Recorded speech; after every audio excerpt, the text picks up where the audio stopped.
नमस्कार, हम शिवानी मिश्र मॉडल खबर में अपने के स्वागत करी छी। अपन मिथिला पाबनि तिहार के एक बड़का संदूक है। एना एक कहब सेहो अछि अपन मिथिला में, जब आबे लगपाचे सब पबनी नाचे। जखन साउन में लगपाचे अबै छै तो धीरे धीरे पाबनि तिहार के भीड़ लग जाय छै। धमाधम पाबनि तिहार सब आबऽ लगी छै। तही में से आई एक आनंद पूजा है। ये आनंद पूजा घरे घरे होइए सबके एकदम धूमधाम से।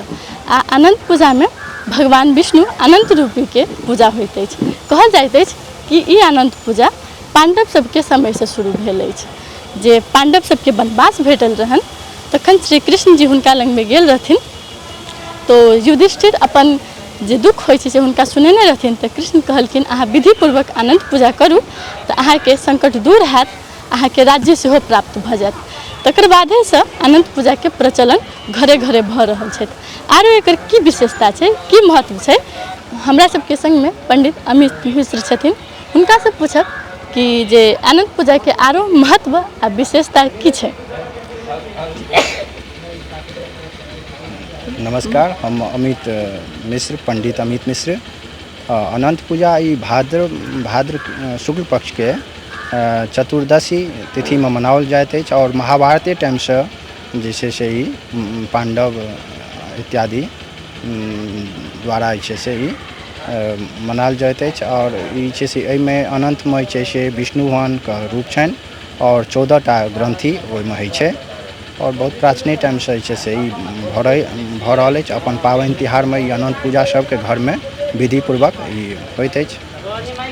एकर विधि की छै?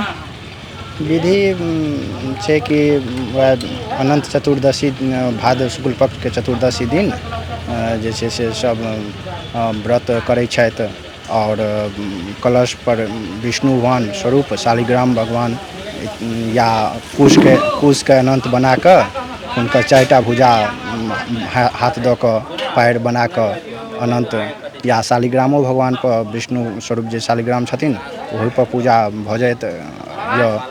और षोडशोपचार यानी कि विधिपूर्वक मालपुआ इत्यादि फल नैवेद्य इत्यादि से पूजन धूमधाम से मनाओल जाइत अछि। एहि बेर अनंत पूजा और विश्वकर्मा पूजा दुनू एके दिन बहुत सौभाग्य के बात छै, मनाओल जाइत अछि। अनंत के महिला बम्मा हाथ में आ पुरुष दहिना हाथ में किया बनै छथिन? एहि दुआरे कि बहुत सब शुभ काज में जे छै से या कोनो भी शुभ कर्म जे छै से जेनाकि देखैत हेबै कि जे विवाह इत्यादि में जे छै से कंगन जे छै से स्त्री के बायाँ हाथ में बायाँ गटा में बान्हल जाइ छै और पुरुष के दाहिना हाथ में। स्त्री के बायाँ अंग जे छै से बायाँ अंग शुद्ध मानल जाइ छै, बायाँ आँखि बायाँ हाथ इत्यादि, और पुरुष के दाहिना हाथ शुद्ध मानल जाइ छै। एहि पूजा के उद्देश्य की छै? एहि पूजा के उद्देश्य कि सबके कल्याण के वास्ते छै से मतलब होइत अछि। मतलब जे विष्णु भगवान सबके छै से प्रसन्न कुशल मतलब राखत। बहुत बहुत धन्यवाद।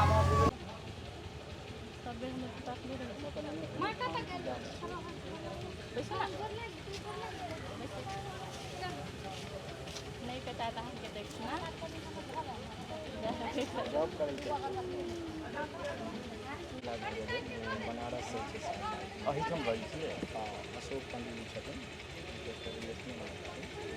पंडित जी कतऽ छै? हमर चाचा केना भऽ गेलै? हमर पप्पा के मामा के बेटा। आगे केकरा नहीं चिन्हबे हम सब पंडित जी।